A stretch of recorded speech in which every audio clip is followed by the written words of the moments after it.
Ele permaneceu através dos tempos. O livro de Deus. A Bíblia. Indispensável em nosso mundo complexo. Transmitindo esperança ao redor do mundo.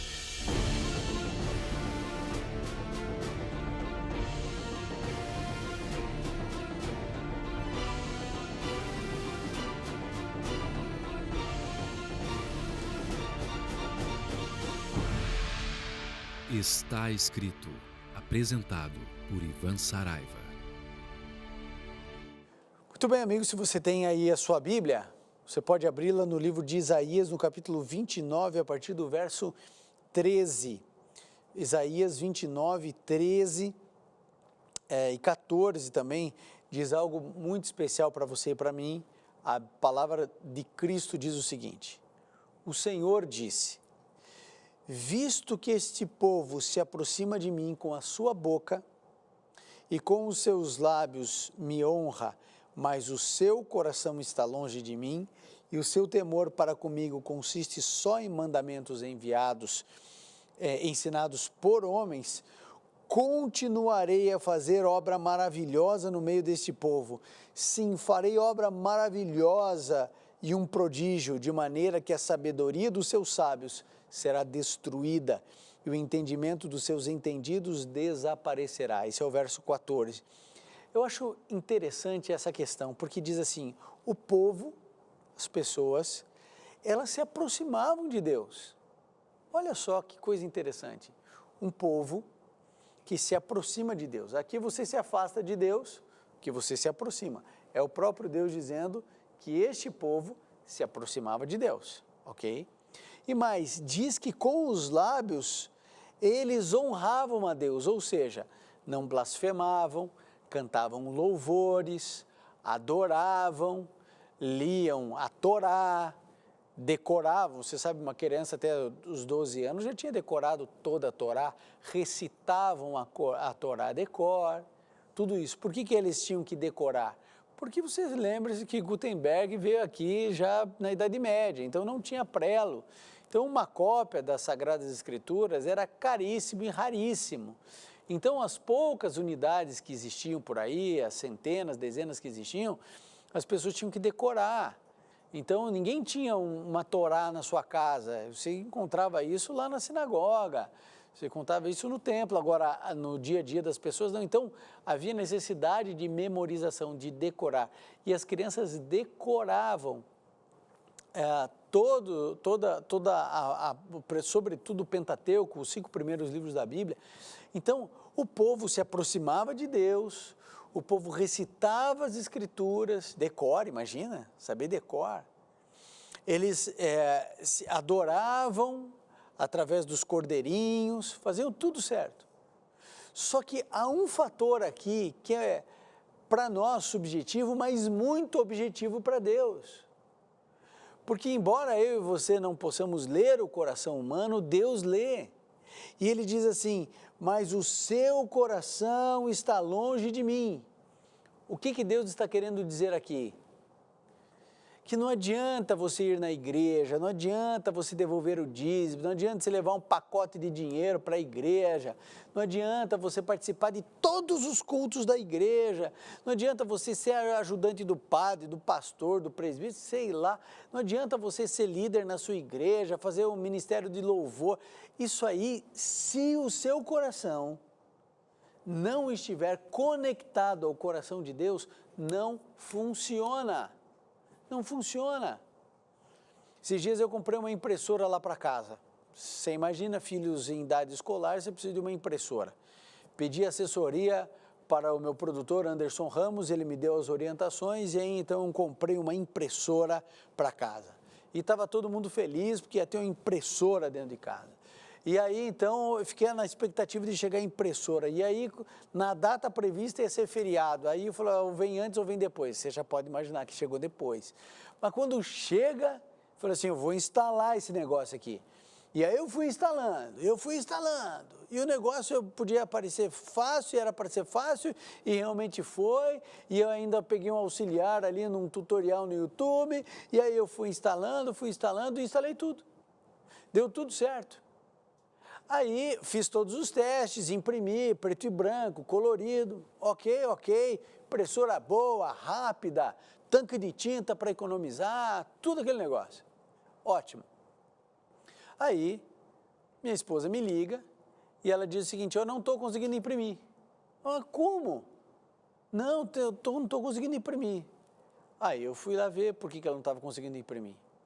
Falei assim, tá ligado? Tá ligado. Aí eu peguei e vi que o computador tinha opção de você colocar numa outra impressora velhinha que não funcionava mais ou nessa nova impressora. Você tem que selecionar a nova impressora e aí vai reconhecer, imprimiu. Ou seja, você pode ter a impressora certa, o computador certo, eles podem estar configurados, está tudo certo. Mas se você não fizer a conexão de uma coisa com a outra do computador para a impressora, não vai funcionar. Você pode ser líder na sua igreja, você pode ler a Bíblia todos os dias, você pode fazer o que você quiser, ok? Você pode fazer retiros espirituais, você pode fazer jejum 2 vezes por semana, 3 vezes por semana. Se não estiver conectado, é tudo palha. Todas essas práticas são importantes? Claro que são importantes. Eu também sou dizimista, eu também vou à igreja, eu também faço jejum, nas campanhas de jejum. Não estou dizendo que isso está errado, estou dizendo que a Bíblia está declarando que você pode se aproximar de Deus, você pode honrá-lo, mas se o seu coração não estiver junto com todas essas ações, não vale nada.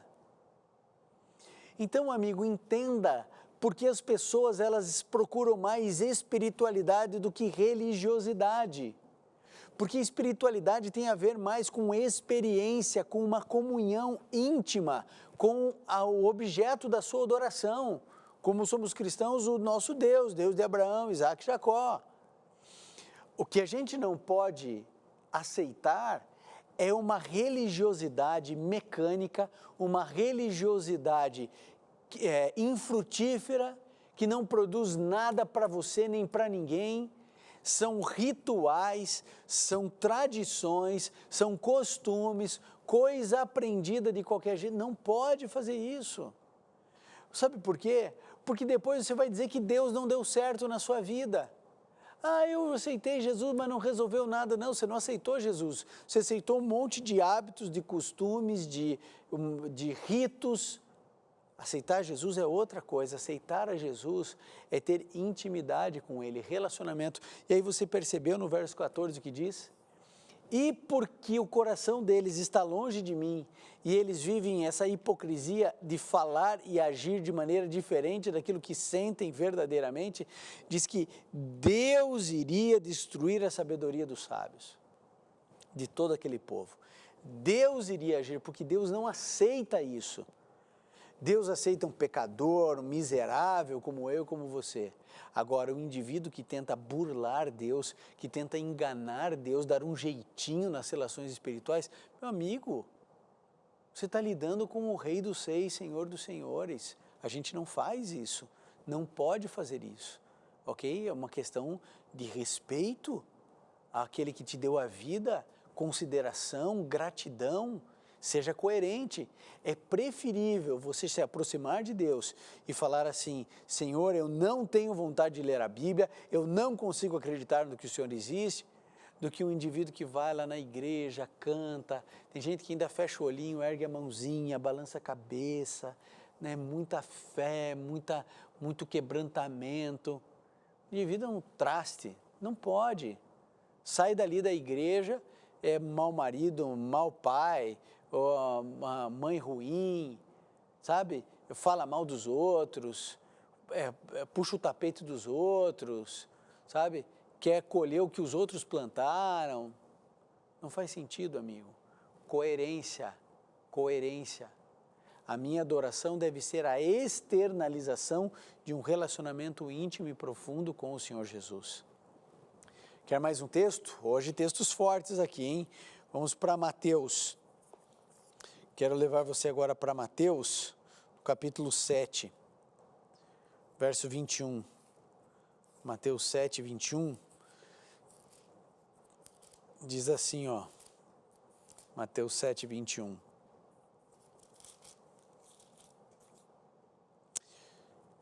Jesus falando agora, hein? Jesus.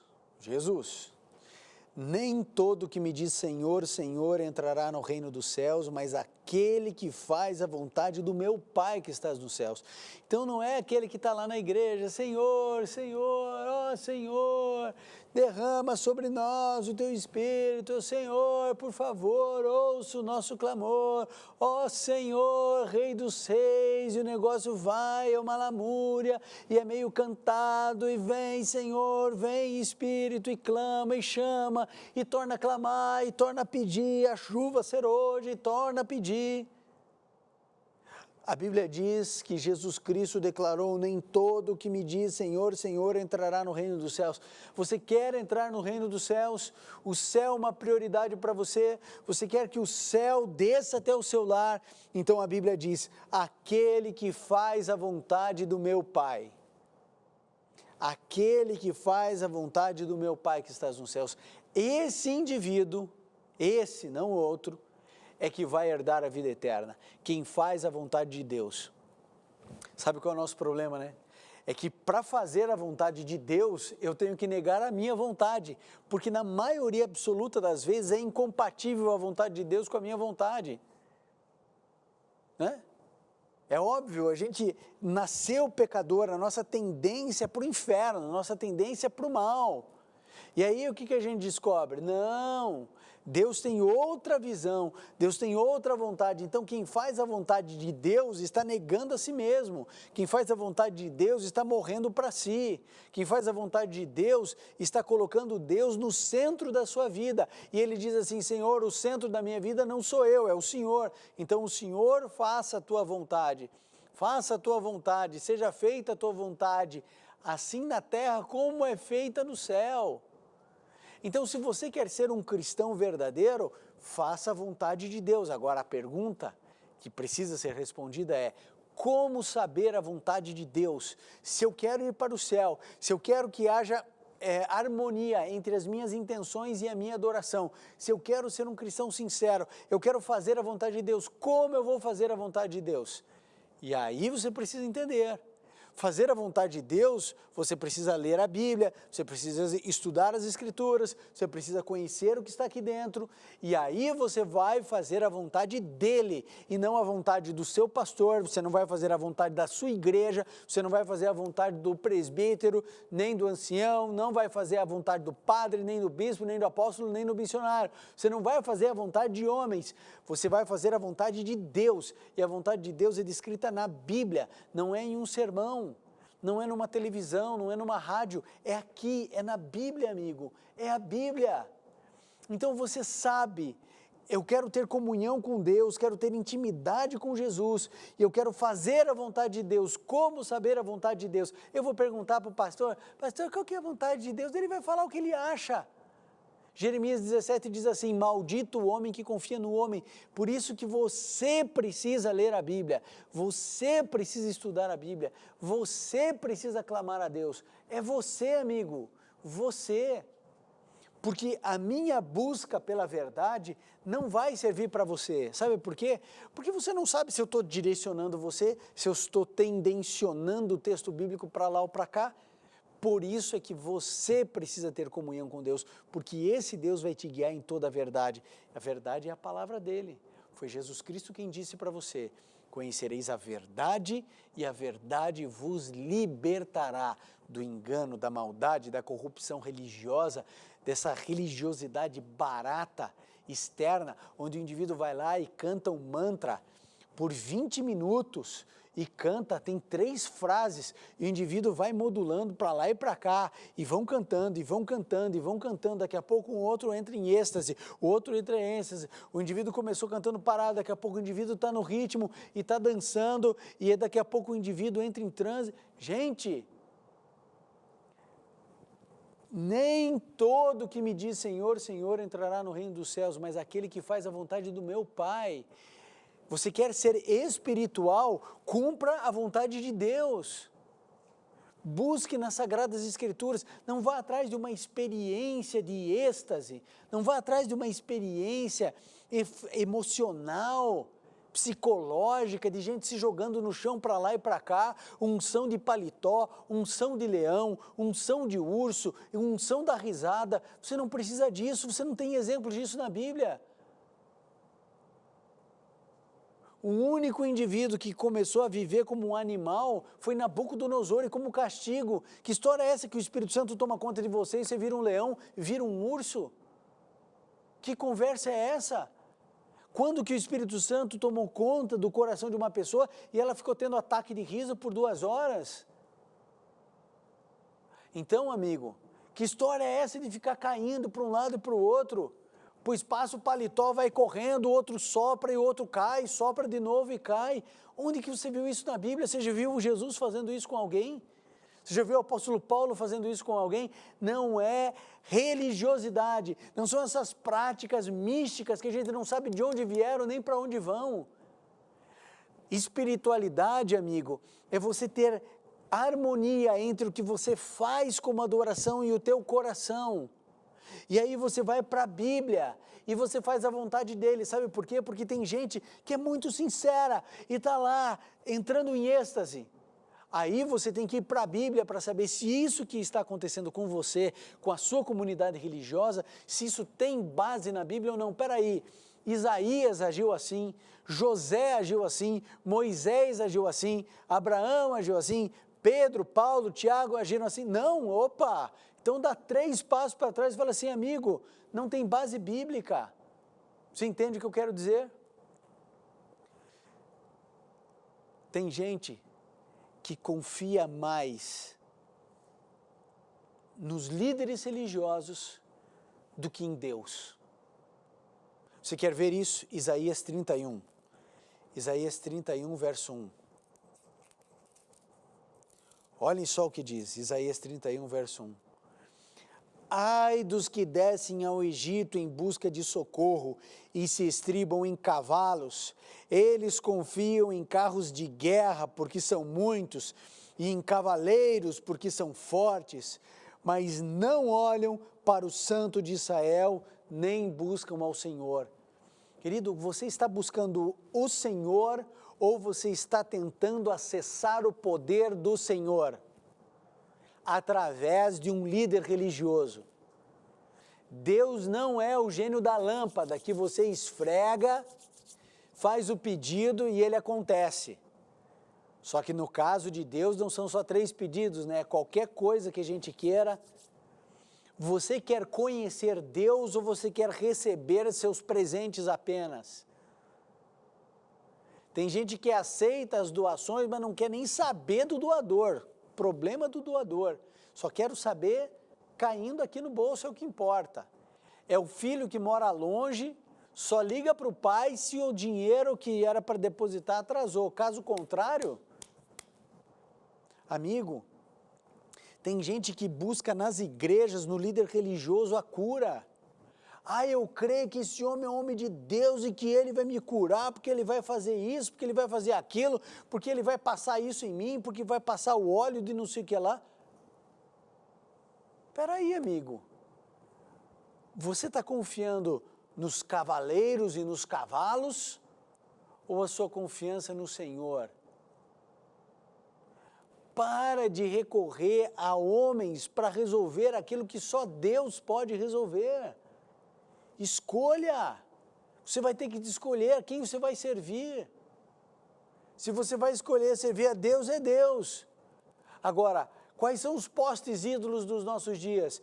Cadê o Baal dos nossos dias? Para muitos, é a própria religiosidade.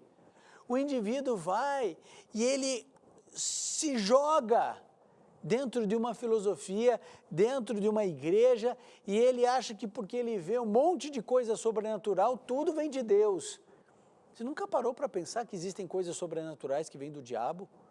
Vocês não se lembram, lá no Egito, Quando Moisés fazia os sinais e os magos do faraó faziam sinais iguais, contrafação, coisas sobrenaturais. Não é porque é sobrenatural que é de Deus, não é porque fala em nome de Deus que é de Deus. Ou você esqueceu que lá no deserto da tentação, em Mateus 4, o diabo apareceu como um anjo de luz para Jesus. Citou textos da Bíblia para fazer Jesus pecar e acabar com o plano da redenção. A tua morte, a minha é morte eterna. O diabo aparece como anjo de luz. O diabo cura, o diabo age, o diabo fala, o diabo conhece o teu passado, o diabo aparece como se fosse uma pessoa que já tinha morrido. Ele tem uma legião de demônios para confundir você. Agora pensa, amigo, pensa. Se Satanás é muitas vezes mais inteligente do que todos nós juntos, você acha que ele ia colocar a maldade só lá no meio das drogas, né? Você acha que ele não ia criar no meio religioso uma grande confusão, uma grande Babilônia, onde ninguém ia saber nada de coisa nenhuma? Sabe qual é a sua única salvaguarda? É a Bíblia, somente a Bíblia.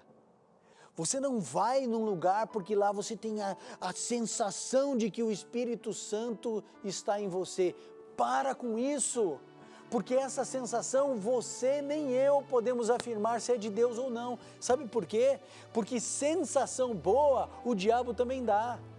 Sensação boa, sentimento sobrenatural, o diabo oferece também. Então o que a gente faz? Se Satanás pode fazer milagres, eu não posso confiar em qualquer milagre. Se ele dá sentimentos celestiais, aparentemente celestiais, eu não posso confiar nesse sentimento. Sabe onde que eu posso confiar? Nesse livro, na Bíblia, na palavra do Senhor. É aqui dentro, amigo. Lembre-se do que Jesus Cristo disse a você: conhecereis a verdade vos libertará. É a verdade que vai libertar você, não é uma igreja, não é um pastor, não é você falar em línguas estranhas que vai libertar você. O batismo do Espírito Santo, meu amigo, vai lá para Gálatas 5, 22, 23, lá você vai ver que o fruto do Espírito é amor, bondade, longanimidade, altruísmo, domínio próprio. Isso é fruto do Espírito. Não é você sair falando uma língua que ninguém entende. Eu falo que é a língua dos anjos, ninguém entende mesmo, então vai ser a língua dos anjos. Engraçado, quando os anjos vieram aqui na terra, ele falava na nossa língua, porque ele falava e todo mundo entendia. Amigo, Deus, Ele quer libertar você do engano. Ele quer libertar você do erro. Se você sente que alguma coisa está errada no lugar onde você está frequentando, é porque provavelmente existe alguma coisa errada. Vou tornar a dizer, se você sente alguma coisa aí dentro de você, que você percebe que alguma coisa não se encaixa, tem alguma coisa errada, tem tanta coisa boa, mas tem coisa que não se encaixa, se você sente isso, é o Espírito de Deus dizendo que existe coisas erradas sim, e há um convite da palavra de Deus: sai dela, povo meu, sai dela, não importa onde você esteja, busque as verdades na Bíblia e Deus vai direcionar você, Deus vai direcionar a tua vida, a tua família, para que você seja salvo. Querido, que Deus nos abençoe, que Ele nos cuide, que Ele nos mostre aquilo que devemos fazer e aquilo que não podemos fazer. Ele precisa direcionar você e a mim, para que a gente não seja enganado, permaneça firme nos caminhos do Senhor a cada instante. O mesmo livro de Isaías diz: vá para a esquerda ou para a direita, não importa, eu vou conduzir você e eu vou mostrar para você o caminho. Que Deus abençoe muito você, sua casa e sua família. Convido você a orarmos juntos ao Senhor. Bondoso Pai, nos mostre a Tua verdade, revele-se, Senhor, a nós, sem intermediários. Precisamos que a Tua palavra fale a nós e que o Senhor dê coragem aos Teus filhos e filhas de se desprenderem dos laços do engano, se porventura estiverem neles amarrados. Permaneça ao nosso lado sempre, Senhor. Colocamos nosso coração em Tuas mãos, em nome e por amor de Jesus. Amém. E lembre-se, amigo, está escrito: nem só de pão viverá o homem, mas de toda a palavra que sai da boca de Deus.